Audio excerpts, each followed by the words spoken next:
नमस्कार मित्रांनो, पुन्हा आपल्यासाठी एक नवीन पोलीस भरतीची एक अपडेट आपण घेऊन आलेलो आहे। तर या ठिकाणी डेट तुम्ही पाहू शकतात 22 ऑगस्टला जे परिपत्रक आहे तर ते जाहीर झालेले आहे आणि विषय दिलेला आहे आपल्याला चालक पोलीस शिपाई संवर्गाची रिक्त पदे सशस्त्र पोलीस शिपाई म्हणून भरण्याबाबत। तर मित्रांनो, जे चालक पदासाठी काही जागा असतात आणि SRPF मध्ये ज्या जागा असतात चालकसाठी आणि त्यामुळे त्यांची विशेष जी पद भरती आहे तर ती घेतली जात नाही। तर त्यासाठी रिक्त पदे असतात तर त्यांना भरण्यासाठी एक नवीन परिपत्रक जाहीर झालेले आहे। तर आणखीन ज्या पोलीस भरतीचा जो एक GR जाहीर झालेला आहे तर त्यांच्यामध्ये ज्या जागा आहे तर ते वाढण्याची शक्यता या ठिकाणी झालेली आहे। तर विषय तुम्ही पाहू शकतात या ठिकाणी चालक पोलीस शिपाई संवर्गाची जी रिक्त पदे आहे तर ती या ठिकाणी SRPF म्हणून भरण्याबाबत। तर त्यांची एक स्पेशल किंवा सेपरेट भरती घेतली जात नाही आणि त्यामुळे जे पद आहे तर ते रिक्त असलेले पदे त्या ठिकाणी SRPF मध्ये त्या ठिकाणी भरण्यात येणार आहे। तर नक्कीच त्या ठिकाणी आपल्याला जागा वाढ पाहायला मिळणार आहे लवकरच। तर त्याची आपण या ठिकाणी माहिती पाहणार आहे। तर राज्य राखीव पोलीस बल गटामध्ये म्हणजेच SRPF मध्ये चालक पोलीस शिपाई हे 2 स्वतंत्र संवर्ग असून त्यांची स्वतंत्र मंजूर पदसंख्या आहे। तर SRPF ड्रायव्हर आणि SRPF अशा सेपरेट पदभरती घेतली जाते, परंतु त्या ठिकाणी जेवढी पदं पाहिजे किंवा त्यासाठी आपली जी सेपरेट भरती आहे तर ती घेतली जात नाही।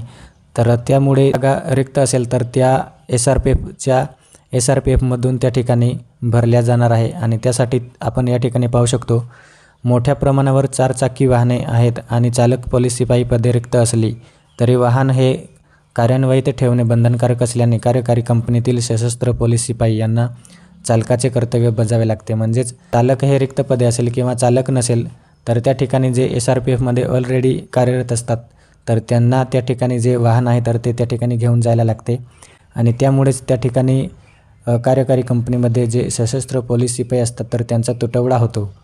या समस्येवर मात करण्यासाठी सर्व समादेशक यांना याद्वारे निर्देश देण्यात येत आहे की सशस्त्र पोलीस शिपाई पदाची भरती करताना चालक पोलीस शिपायांची रिक्त पदे जे असतील तर ते त्या ठिकाणी ॲड करून जी भरती आहे तर ती घेण्यात यावी। त्यानुसार सशस्त्र पोलीस शिपायांची रिक्त पदे पोलीस भरती प्रक्रियेमधून भरवण्यात यावीत।